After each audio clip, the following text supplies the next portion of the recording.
Hello दोस्तों, आप सभी का हमारे YouTube चैनल कहानी बाय एनके पर स्वागत है। आई होप आप सभी ठीक होंगे।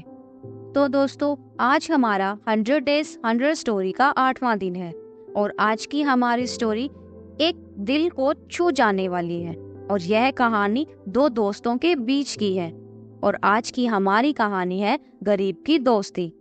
तो दोस्तों, अगर आप हमारे चैनल पर नए हैं तो हमारे चैनल को जरूर सब्सक्राइब करें और इस कहानी को अंत तक जरूर सुने। तो दोस्तों, आज की कहानी शुरू करते हैं। साहब, मैं आपका सामान उठा लूं क्या? साहिल अभी बस से उतरा ही था कि किसी की आवाज सुनकर चौंक गया। पीछे मुड़कर देखा तो उसकी ही उम्र का लड़का फटे पुराने कपड़े पहन उसके सामान की तरफ देख रहा था। साहिल ने उसे टालते हुए कहा, नहीं, मैं अपना सामान खुद उठा लूंगा। यह सुनकर वह लड़का थोड़ा सा निराश हो गया और बोला, साहब, कुछ भी दे दीजिएगा, मैं बहुत मजबूर हूँ, कुछ खाने का इंतजाम हो जाएगा। साहिल झुंझलाकर उसकी ओर देख रहा था। उस लड़के की आंखों में उसे आंसू नजर आ रहे थे। फिर उसने गौर से उसे देखा तो समझ गया कि यह तो मेरे बचपन का दोस्त राहुल है और यह इस हाल में। साहिल ने उससे कहा, पहले मेरे साथ चलो। वह उसे पास के एक ढाबे पर ले गया। क्या खाओगे? साहिल के पूछने पर लड़के ने कहा, नहीं साहब, अगर आप सामान उठवाओगे तो ही मैं कुछ लूंगा। साहिल हंसते हुए बोला, हाँ, मैं जानता हूँ तुम बहुत खुददार हो, किसी की मदद नहीं लोगे। सामान बाद में उठा लेना, पहले कुछ खा लो। बैठो, मैं अभी कुछ लेकर आया। लड़का डरते डरते सामने ही पड़ी कुर्सी पर बैठ गया। साहिल कुछ देर में आकर उसके सामने वाली कुर्सी पर बैठ जाता है। साहिल उससे पूछता है, तुम इस हाल में कैसे? मेरा मतलब है, कुछ अपने बारे में बताओ। राहुल ने बताया, साहब, मेरे पिता इसी गांव में एक किसान थे। गांव के जमींदार से कर्ज लेकर उन्होंने फसल उगाई थी, लेकिन सारी फसल खराब हो गई। कर्ज का ब्याज बढ़ता गया। जमींदार ने खेतों पर, बैल पर और सब हमारे घर पर, सभी पर कब्जा कर लिया। पिताजी से यह बर्दाश्त न हो सका और उन्होंने फांसी लगा ली। मैं तब बहुत छोटा था। कुछ दिनों बाद माँ भी चल बसी। स्कूल जाना तो दूर, गांव में कोई भी मुझे देखता तक नहीं था और हम यहाँ भूखे मरने लगे। तब से जो कुछ भी मिलता है वह कर लेता हूँ। दोपहर को बस खाने का इंतजाम हो जाता है और जब बस आती है तो सवारी सामान उठवा लेती है तो उससे खाने का जुगाड़ हो जाता है। तभी खाना आ गया। खाना देखकर राहुल बोला, साहब, ये तो बहुत महंगा होगा। मेरी मजदूरी तो बस 10 रुपए बनती है, यह सब मैं कैसे चुका पाऊंगा? साहिल हंसते हुए बोला, अभी मैं आया हूँ, वापिस भी जाऊंगा, तब मेरी सामान उठाकर वापिस रख देना। साहिल उसे जानबूझकर अपनी पहचान नहीं बता रहा था। उसे पता था अगर उसने ऐसा किया तो राहुल उसकी मदद नहीं लेगा। राहुल बहुत भूखा था। वह जल्दी जल्दी खाना खाने लगा।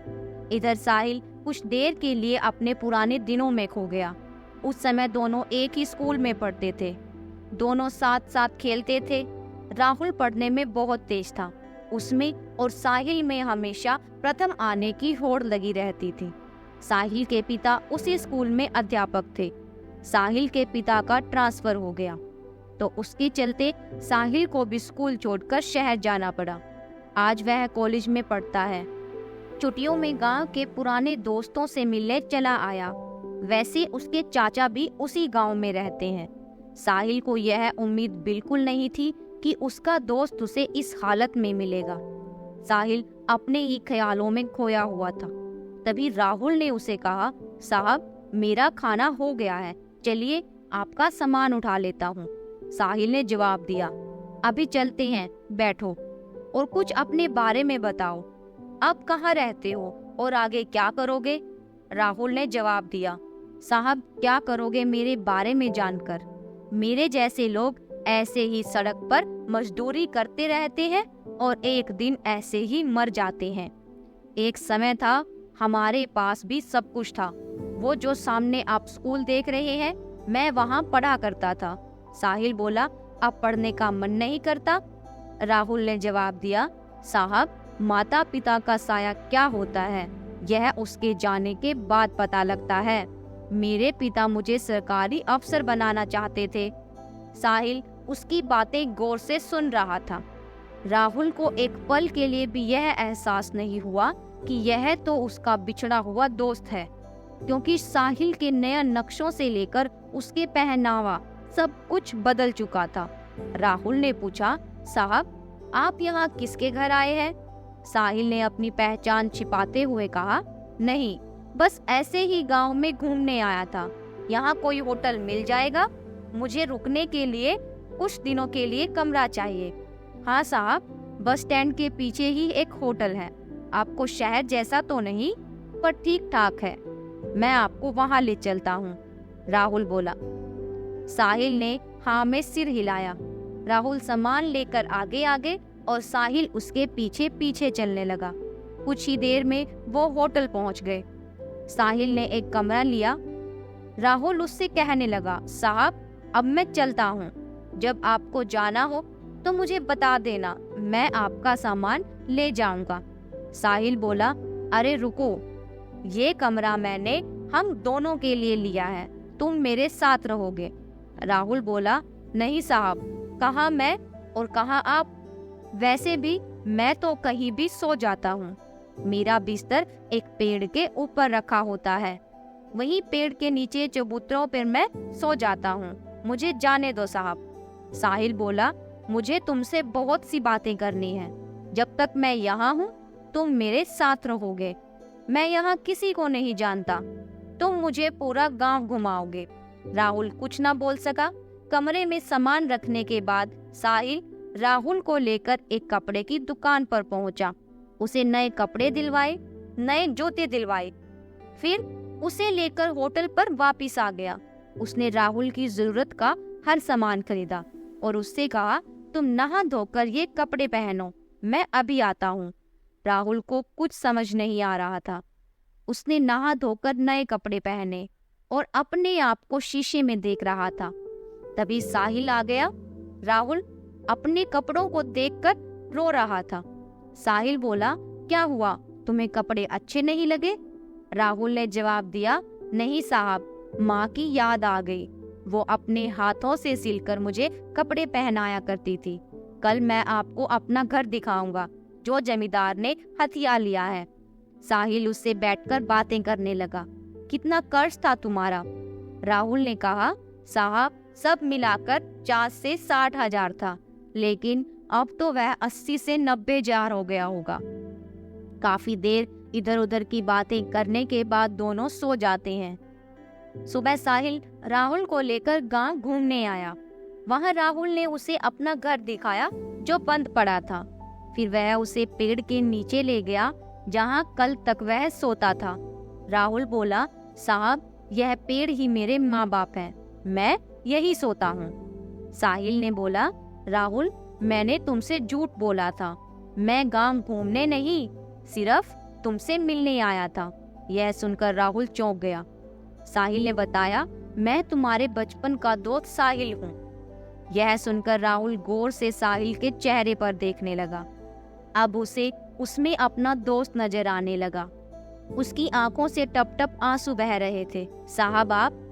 वह कुछ बोलता इससे पहले साहिल ने कहा, साहब नहीं, साहिल तुम्हारा दोस्त। राहुल कुछ बोल ना सका। वह बस एक टक साहिल को देखे जा रहा था। उसके अंदर का सैलाब अब उमड़ने लगा था। इतने सालों का दर्द उसकी आंखों से बह रहा था। आज उसका कोई अपना उससे मिलने आया। इस बात पर अभी भी उसे विश्वास नहीं हो रहा था, क्योंकि उसके माँ बाप के जाने के बाद वह बिल्कुल अकेला पड़ गया था। साहिल ने उसे चुप कराया। फिर वह उसे लेकर अपने चाचा के घर पहुंचा। साहिल के चाचा सब पहले से जानते थे। साहिल ने उनसे कुछ बात की। साहिल के चाचा एक संपन्न किसान थे। उन्होंने अपने साथ कुछ और किसानों को इकट्ठा किया और जमींदार के घर पहुंच गए। साहिल के चाचा ने जमींदार से पूछा, इसके पिता पर कितना कर्जा है? जमींदार ने अकड़ से जवाब दिया, कौन चुकाएगा? इसके पास तो फूटी कौड़ी नहीं है, नहीं तो इसका बाप फांसी क्यों झूलता? सब मिलाकर 1 लाख है। साहिल ने अपने चाचा को इशारा किया। उन्होंने बैग से 1 लाख रुपया निकालकर जमींदार के सामने रख दिया और कहा, इस खेत को, मकान को और बैलों को वापस कर दो। जमींदार यह देखकर घबरा गया, लेकिन इतने लोगों के सामने वह कर भी क्या सकता था। घर की चाबी और कागज जमींदार ने वापस कर दिए। बैल उसके घर भिजवा दिए गए। वहां से निकलकर साहिल बोला, चाचा जी, मैं आपके पैसे शहर पहुंचाते ही वापस लौटा दूंगा। चाचा जी ने कहा, कोई बात नहीं बेटा, तुमने बहुत ही नेक काम किया है और तुम बहुत अच्छा काम कर रहे हो। फिर उन्होंने और किसानों के सामने राहुल से कहा, बेटा, तुम्हें तुम्हारा सब कुछ वापस मिल गया। अब तुम अपने खेतों पर खेती करो और अपनी मेहनत से अपनी फसलें उगाओ। हम सारे किसान तुम्हारे साथ हैं, हम सभी तुम्हारा साथ देंगे। यह सुनकर सब किसान तैयार हो गए। हाँ बेटा, अब वो जमींदार तुम्हारी तरफ आंख भी नहीं उठा सकता। अब तुम अपनी मेहनत से अपना घर चलाना और अपने पिता की अमानत को संभाल कर रखना। साहिल ने राहुल को खेती करने के लिए अतिरिक्त 20,000 रुपए और दिलवा दिए। राहुल उसके पैरों में गिर पड़ा। उसे उठाकर साहिल ने कहा, दोस्त, अब तुझे आगे निकल कर दिखाना है और अपनी मेहनत से अपनी फसल उगाकर अपना और अपने पिता का नाम रोशन करना है। अगली बार जब मैं गांव आऊं तो मुझे मेरा दोस्त खुशहाल मिलना चाहिए। यह कहकर साहिल ने राहुल को गले लगा लिया और राहुल रोने लगा। अगले दिन साहिल शहर चला गया। वहां से उसने अपने चाचा के सारे पैसे बैंक में जमा करवा दिए। इसके 6 महीने बाद एक दिन साहिल अपने दोस्त के घर पहुंचता है और साहिल दरवाजे की घंटी सुनकर दरवाजा खोलने गया तो उसने देखा उसका दोस्त राहुल खड़ा था। 6 महीने में बिल्कुल बदल गया था। साहिल ने उसे गले से लगा लिया। अंदर आकर उसने साहिल के माता पिता के पैर छुए। साहिल का पिता उसका अध्यापक था। साहिल ने बोला, अचानक यहाँ कैसे? सब ठीक है? उस जमींदार ने तुम्हें फिर से परेशान तो नहीं किया? राहुल बोला, नहीं यार, सब ठीक है। तेरे चाचा ने और दूसरे किसानों ने मेरी बहुत मदद की है। मुझे कभी भी अब वो अकेला महसूस नहीं होने देते। अब तो सब ठीक है। मेरी फसल भी बहुत अच्छी होने लगी है और उसकी कमाई से मैं तुम्हारा पूरा कर्ज चुका दूंगा। और आज मैं तुम्हारा कर्ज चुकाने आया हूँ। ये 20,000 है, बाकी के धीरे धीरे चुका दूंगा। साहिल बोला, तू मेरा भाई है, मैंने तुझे कोई कर्ज नहीं दिया था। तूने कैसे सोच लिया मैं इन्हें कैसे ले सकता हूँ? मैं इन्हें बिल्कुल नहीं लूंगा, तुम इसे अपने पास रखो। लेकिन राहुल जिद करने लगा। तभी साहिल के पिता ने कहा, बेटा रख लो, ये इसकी खुददारी है। जो शिक्षा मैंने दी थी, यह उसकी आज्ञा का ही पालन कर रहा है। साहिल पैसे रख लेता है। फिर राहुल शर्माते हुए उसे अपनी शादी का कार्ड पकड़ा देता है। साहिल कहता है, अरे ये क्या, तू शादी कर रहा है? तभी साहिल के पिता ने कहा, हाँ, जब तूने मुझे सब बताया तभी मैंने तेरे चाचा से बात की और तेरे चाचा से इसके लिए एक अच्छी सी लड़की देखने के लिए कहा। कब तक वह अकेला घर में ऐसे ही रहता रहेगा? राहुल बोला, मैं आप लोगों का एहसान जिंदगी भर नहीं भूल सकता। मेरी तो कोई औकात ही नहीं थी। आज मैं जो भी हूँ, जिस जगह पर हूँ, वो आपकी बदौलत हूँ। आपका एहसान मेरे ऊपर हमेशा रहेगा। साहिल बोला, यह सब ऊपर वाला करता है, सब कुछ उसी के हाथ में होता है। तेरे अच्छे दिन आने थे और यह भगवान ने निश्चित कर रखा था। अगर मैं नहीं आता तो कोई और आता। ऊपर वाला किसी और को तुम्हारी मदद करने के लिए भेजता। कुछ दिन बाद साहिल अपने पूरे परिवार के साथ राहुल की शादी में पहुंच जाता है। उन्हें देखकर राहुल बहुत खुश होता है और राहुल को अपने गले से लगा लेता है। उसका पूरा परिवार राहुल का साथ देता है और उन दोनों की दोस्ती की मिसाल देने लगा। आज की कहानी यहीं पर खत्म होती है। आपको यह कहानी कैसी लगी? हमें कमेंट सेक्शन में कमेंट करके जरूर बताएं। और ऐसे ही भावपूर्वक, दिल को छू जाने वाली, रोमांचक एवं नई नई कहानियां सुनने के लिए हमारे चैनल को जरूर सब्सक्राइब करें। कल फिर मिलेंगे 100 डेज 100 स्टोरी चैलेंज में।